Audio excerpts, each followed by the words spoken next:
bien-aimés, Shalom. Je suis la sœur Monique Awele de l'église Living Waters. Je suis la directrice de l'école de l'enseignement de formation de ministres de l'Évangile ici à Living Waters. Mais je ne travaille pas seule. Je travaille avec le docteur révérend Claude Kazadi ici à Living Waters. Et Living Waters, c'est une branche mère de l'action mondiale de l'évangélisation de Jésus, la gloire du fleuve, basée ici à Wolverhampton, West Midlands, en Angleterre. Nous avons une branche au Pakistan, nous avons une branche en Zambie, nous avons une branche en Afrique du Sud. Vous allez vous demander qui est le pasteur Claude Kazadi. Le pasteur Claude Kazadi, c'est un médecin de profession. Il est aussi chercheur scientifique. Il est en train de faire son PhD. Et je félicite beaucoup pour ça. C'est un pasteur. Il a la grâce d'être docteur de l'évangile, donc docteur de la parole de Dieu. C'est un enseignant. Et c'est un homme puissant, un homme loin. C'est vraiment un vrai pasteur. C'est un homme qui a tellement la capacité d'enseigner les choses de Dieu. Il est tellement loin. Il a la capacité de faire beaucoup de choses à la fois et de conduire les gens sur le voie de Dieu. J'aime cet homme de Dieu. C'est aussi quelqu'un qui m'a introduit et qui m'a aidé à marcher dans le voie de Dieu. Et aujourd'hui, nous avons le privilège de l'avoir aujourd'hui sur ces plateaux. Il va nous parler, il a un thème qu'il veut développer avec le peuple de Dieu, un thème assez important pour les hommes de Dieu, pour le ministre, pour ceux qui veulent devenir ministres de l'Évangile et pour les hommes élevés aussi en dignité. Il est avec nous sur ces plateaux et je passe la parole au pasteur Claude. Prions. Le Dieu de la grâce, merci pour cette opportunité que tu nous donnes de pouvoir enseigner ta parole à ton peuple. Accepte, ô Dieu, que nous puissions annoncer cette parole avec efficacité, droiture et simplicité de cœur. Selon qu'il est écrit dans ta parole, que leur donna sa parole, et sa parole est guérie. Ce que nous te demandons, ô Dieu, c'est l'onction du Saint-Esprit. Les gens qui écouteront ce message, qu'ils soient libérés. Et nous voulons arrêter le plan du diable qui s'oppose à la proclamation de l'Évangile. Nous voudrions briser les plans du diable et dans le nom puissant de Jésus, nous avons ainsi prié. Amen. Merci, chers auditeurs. Je vais vous parler, je suis content ce jour de vous parler de ce sujet que je trouve assez important, que j'ai intitulé Les 4 fléaux. Je crois que le monde a besoin de connaître ces choses parce que la parole de Dieu, lorsque nous arrivons à servir le Seigneur et que nous entrons dans notre ministère, it's a journey. C'est vraiment un chemin. C'est une marche que nous allons faire. Le jour que vous entrez, la Bible déclare que mieux vaut la fin que le commencement. C'est-à-dire c'est un chemin à faire. C'est un tronçon où il y a beaucoup de pièges du diable, des traquenards de pièges. Il y en a beaucoup qui sont tombés dans les pièges du diable parce que le diable lui-même, en principe, il avait été au ciel. Il était un ange qui était au ciel avec une certaine position, mais pour des fautes données, il avait été précipité avec le tir d'ange. Il est descendu sur la terre, et c'est avec les démons, ainsi il est en train de combattre le monde afin que le monde ne puisse pas entrer dans le ciel. Le jour que vous commencez votre ministère, c'est celle que vous êtes monté à bord d'un train. Parfois vous arrivez, parfois vous n'arrivez pas. Parfois vous tombez quelque part, et c'est assez compliqué cela. Alors, parce que le diable, il faut connaître que le diable, d'abord, était un ange. C'était quelqu'un qui avait vécu dans le ciel, qui connaissait Dieu, qui connaissait le ciel, qui connaît le système céleste, qui connaît comment Dieu, dans sa bonté, la gloire qu'il avait, mais il avait été précipité avec le tir d'ange. Il est descendu sur la terre, et c'est avec les démons, ainsi, il est en train de combattre le monde afin que le monde ne puisse pas entrer dans le ciel. Donc, les habitants de la terre, nous faisons face à la colère de Satan, qui veut bloquer le système de Dieu, qui veut bloquer la destinée des enfants de Dieu et qui a mis de pièges, de système qu'il faut connaître. Parce qu'en principe, avant de vaincre votre ennemi, il faut connaître ses stratégies. Et parmi les stratégies que le diable utilise, il a plusieurs armées, dont une armée, c'est une armée spécialisée qui ne s'adresse qu'aux grands de la terre. C'est-à-dire, le jour qu'on te consacre, toi, en tant que pasteur, en tant qu'évangéliste, en tant qu'apôtre, tu vas faire face à un système de diable que nous appelons les démons grenouilles. Les démons grenouilles, nous allons lire ça en Apocalypse 16, le verset 14 à 15. Je vais lire ce verset et nous allons passer par là. Je vis sortir de la gueule du dragon, de la gueule de la bête et de la bouche des faux prophètes 3 esprits impurs, semblables à de grenouilles. Je n'ai pas le temps de vous parler pourquoi ces esprits n'étaient qu'à 3. Il y a un mystère qui est caché là-bas. Ce sont des esprits, des démons qui font des prodiges et qui vont vers le roi de la terre. La Bible déclare que ces esprits impurs, ils font des prodiges. Ce sont des démons qui sont capables de faire aussi des miracles et qui peuvent, par la puissance de leur miracle, détruire, dérouter un système. Parce que, en principe, si vous ne pensez, vous ne venez, j'ai toujours prêché à l'église, que l'église, c'est pas, on ne vient pas à l'église pour chercher les miracles. On vient à l'église pour chercher le Christ qui fait des miracles. Parce que si le but principal de votre arrivée à l'église, c'est pour les miracles, c'est-à-dire que si ce qui vous intéresse, ce ne sont que des miracles. C'est-à-dire lorsque tu verras des miracles qui sont faits au nom de quelque chose en dehors du Christ, vous allez aussi vous lier à cela. Parce que ces démons grenouilles aussi, ils font aussi des miracles, des prodiges. Et ils font des miracles, des prodiges jusqu'à séduire le roi de la terre. Je finis le verset. La Bible dit, et qui vont vers les rois de toute la terre, afin de les rassembler pour le combat du grand jour de Dieu Tout-Puissant. C'est-à-dire que c'est une armée spécialisée de Dieu qui ne va que vers les grands de la terre. Alors, si vous êtes pasteur dans une église, sachez que vous avez l'autorité sur les brebis. On lui a sait que le diable puisse attaquer brebis par brebis, il va carrément vers la tête, il frappe le berger. Et dès que vous, le berger, vous êtes en erreur, vous allez aussi induire les autres personnes en erreur. C'est ainsi que toutes les fausses prédications, il y a des choses parfois qu'on entend qui ne sont pas bien à écouter. Parfois vous les écoutez, vous êtes scandalisé, vous dites, bon, écoute, ce pasteur, ce serviteur de Dieu est en train de parler à une congrégation. Et il est en train de communiquer cette erreur. Et des erreurs comme ça là, peuvent séduire le monde et induire les gens en erreur, parfois pour les dérouter du plan de Dieu. Alors ça vient de Satan. C'est Satan qui organise des mécanismes comme ça, afin de frapper juste les grands de la terre.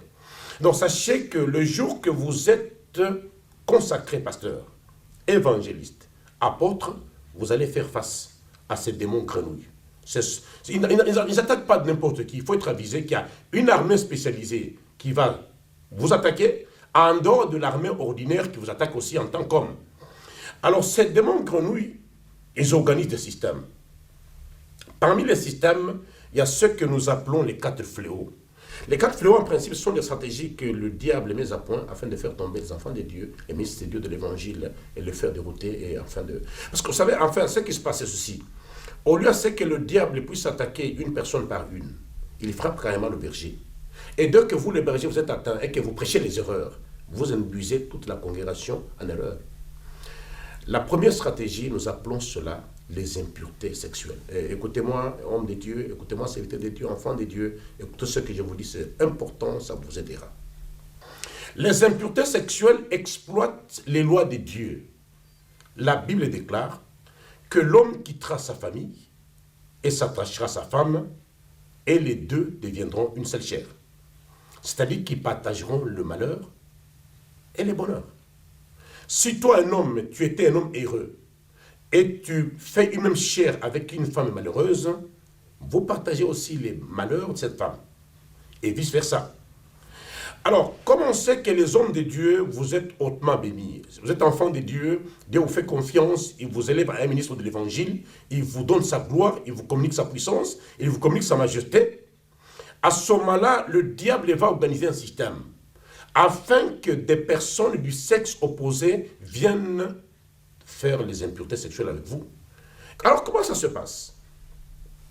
Parce que lorsque vous devenez ministre de l'évangile, lorsque vous devenez serviteur de Dieu, vous devenez apôtre. C'est-à-dire que Dieu vous a fait confiance, il vous communique sa puissance, il vous communique son pouvoir, il vous communique sa majesté, il vous communique son onction. Alors, l'onction, ça vient par ce que nous appelons, il vous fait entrer dans la maison royale. L'onction vient par ce que nous appelons les anges royaumes.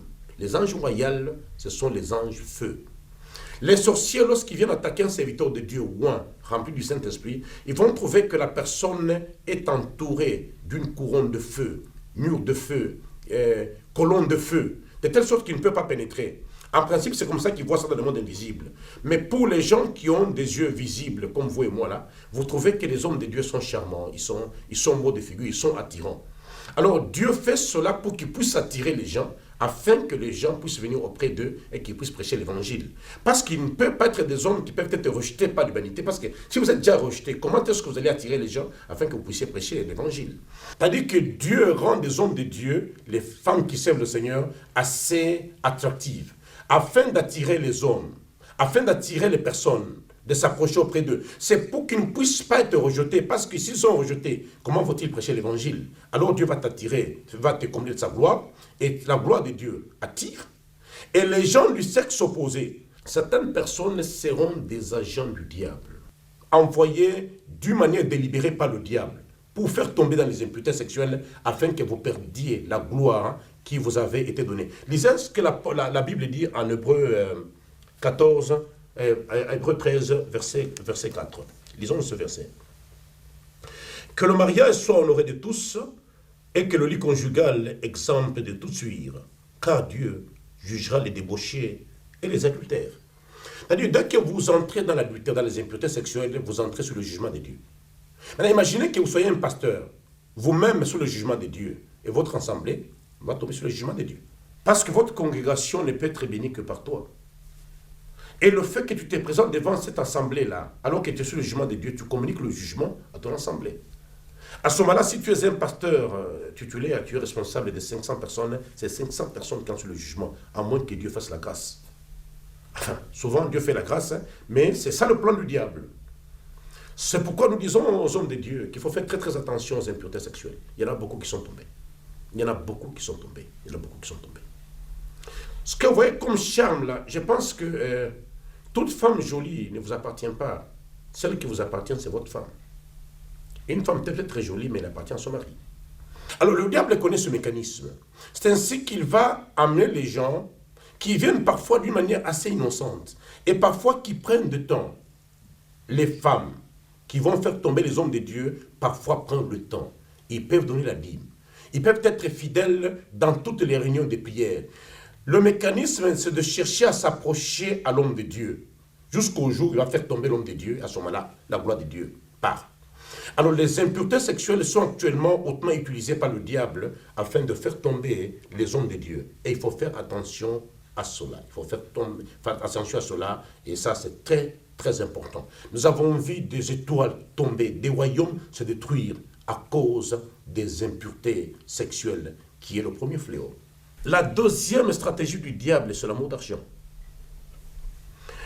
Nul n'ignore parmi nous que pour faire avancer l'œuvre de Dieu, nous avons besoin de finances. Pour que cette émission passe à la télévision, c'est-à-dire qu'il y a des gens qui ont payé. Il est vrai que l'Église a besoin d'argent, comme toute autre société humaine. On a besoin d'argent pour faire avancer l'Évangile. Pour que les serviteurs de Dieu puissent aller prêcher de pays en pays, il faut l'argent, il faut les billets. Donc l'argent, c'est un élément important dans l'avancement de l'œuvre de Dieu. Lorsque Jésus disait que vous prêcherez l'évangile à Jérusalem, en Samarie et jusqu'aux confins de la terre, ça dit qu'il mettait en jeu, il était en train de sous-entendre qu'il y aura autant d'argent qui est enterré dans ce phénomène afin que l'évangile soit porté jusqu'aux confins de la terre. Mais à cause de ces besoins financiers qu'il y a à l'Église, il est aussi écrit en Ecclésiaste 10, verset 12, et 10, verset 19, que l'argent répond à tout. Le besoin d'argent, c'est un besoin naturel. Parce que vous savez que l'argent va répondre à ceci et va répondre à cela. Mais ce n'est pas tout. N'oubliez pas qu'il est aussi écrit en 1 Timothée 6, verset 10, que l'amour d'argent est la racine de tout le mal. C'est-à-dire que bien que vous avez besoin de l'argent, mais si l'argent prend la prééminence dans votre ministère, c'est que vous êtes à la chute de votre carrière. Alors, à cause de l'argent que vous avez pour l'avancement du ministère, mais il arrive fréquemment que vous puissiez tomber dans l'aveuglement, que vous puissiez aimer l'argent plus que le travail de Dieu, que vous puissiez, au lieu d'aider les enfants, de s'intéresser plus au salut des âmes et de la croissance spirituelle,